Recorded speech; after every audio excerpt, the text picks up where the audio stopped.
snimaš? Snimam. Dear Katarina, I am so glad to have come across you.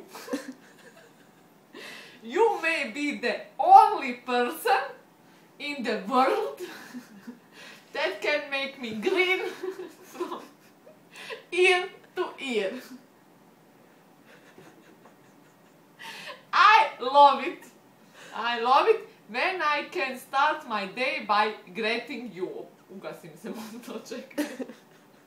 Greeting you and you answer back. I am not a very, ja ne znam šta to znači, excitable person in real life. But I absolutely, velikim slovima, love your energy. I wish I had someone like you in my life every day. U zagradi, someone I could interact with face to face. Završetak zagrade. Čekaj, tu sam stala. You have made this past year a truly great one for me. I can't wait to meet you. I was planning on a trip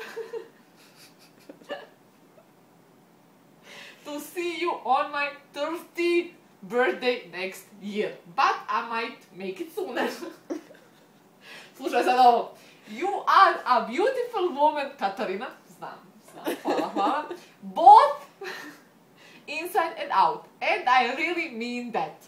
Billy, thank you.